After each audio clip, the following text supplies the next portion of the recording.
your landlord wants you out of here. She said she's boarded up the building. She claims you take it down and just disregard her orders as a landlord. That's not why we're here. We're here to talk about the shooting.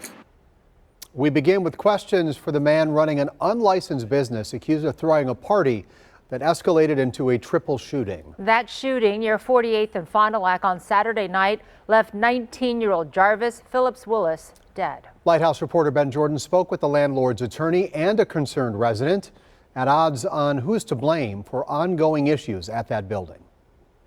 Milwaukee police data shows officers have been called to this vacant building unit behind me that used to be a bar 83 times over the past 3 years. 7 of those calls came within the past week. A neighbor who made one of them believes the landlord needs to be held accountable. I hear more shots, pow, pow, pow, pow, pow. Right after hearing the gunshots from her home, Teresa Scott says she called 911 and immediately ran to the scene. We learn a 19-year-old is killed, and we learn that that 19-year-old is related to people that we are related to, which makes it even more personal. She believes Jarvis Phillips-Willis would still be alive today if this unlicensed business hadn't thrown an illegal party. I think the onus should be on the owner of the building, because she is the one that is renting the building out to people who want to have clubs, bars, or party halls. Michael Maselman is the building owner's attorney. We boarded it up, we've locked the doors, he brings in a locksmith, changes the locks. It's egregious.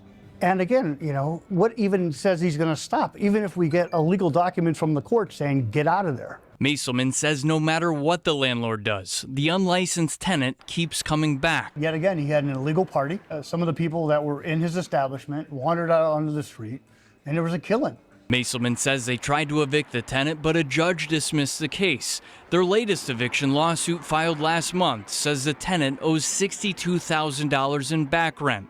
He failed to obtain permits and licenses to operate a business, and he has not vacated the premises. What needs to change? Well, we need to finally get a court order to evict him.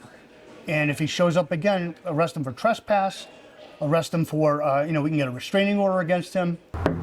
I showed up at the business today where I found the unlicensed tenant, Jonathan Springfield-Burnett. I did take a picture of this space. I posted it on Facebook, and I never imagined that I would get any type of inquiries, but I did. What was your reaction to hearing a teen was shot outside and people are connecting it to your business? I was shocked, honestly. I couldn't believe it. Springfield-Burnett admits he was here Saturday night to throw a party, one night after MPD says it cited him for hosting an event without a public entertainment license. Why are you holding events when you don't have an event license?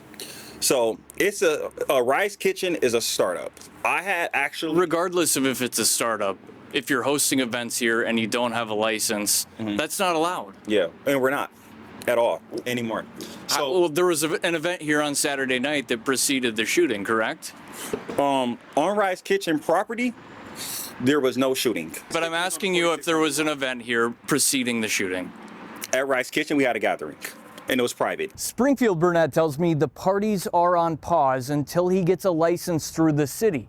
He's doing eviction court on Friday. Reporting in Milwaukee, Ben Jordan, TMJ4 News.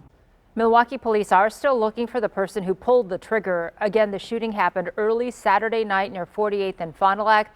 Anyone with information is asked to call police.